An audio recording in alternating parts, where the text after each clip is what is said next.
create ciphertext. This Java program takes in plain text from a user.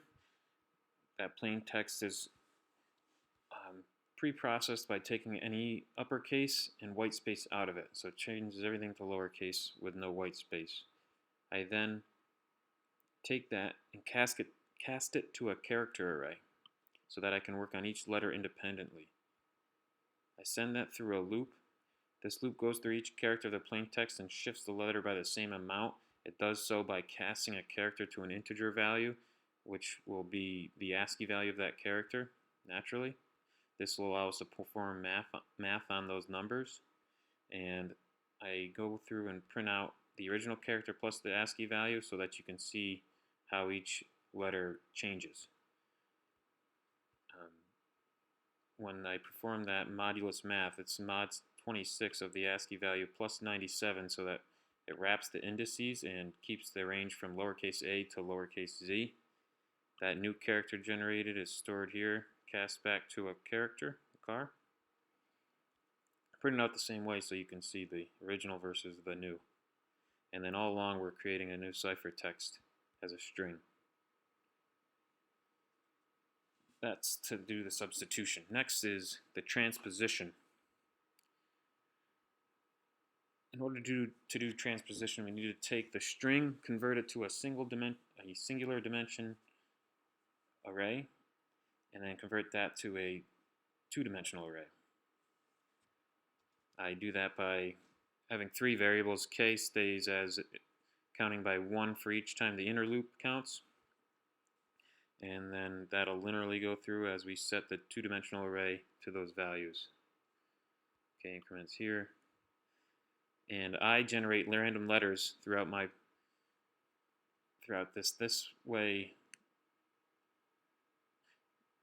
everything after the user's input, letters are generated randomly so that any cryptanalytic attacks would be more difficult to see letter frequencies. That's done here. And that's appended to the end of the ciphertext after we generate it.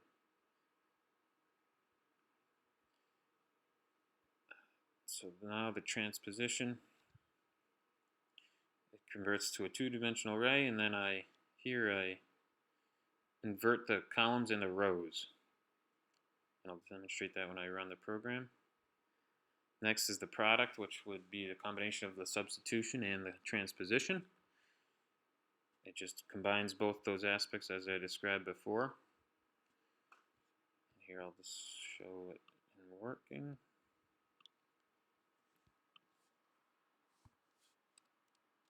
Let's meet at the Thompson to discuss plans. So initially it substitutes everything. There's your original plain text string with a white space removed. Here the letter L is converted to E, E to X, and their ASCII values, and so forth all the way through the plain text array. And that's the ciphertext substituted on the right. Here after substitution, let's say about here is the plain text, and everything after that is randomly generated. This is what the plain text array looks like. As a two-dimensional array, let's meet at the fountain to discuss plans, and here's all the random letters. When you transpose that, all these letters come over here into these columns. They go from flat and shallow, or wide and shallow, to tall and skinny here. And then the string ends up looking like this. Product array is a combination of those two. And what happens with these randomly generated letters, they thread through the original plain text to help further the complexity and make it more difficult to decipher. So that would be after the product and the substitution and the transposition. That's the product ciphertext right there. The original message is here with all the appended random letters. To show that in action, a bunch of letter A's.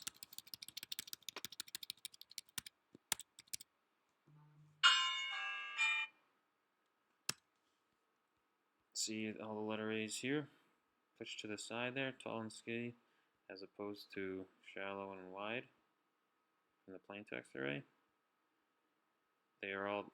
A's are converted to T's. T's are all shifted to the right side of this array, but when they're read from left to right, top to bottom, they thread through, and you can see all those T's threaded through with the random letters. And that would be original there.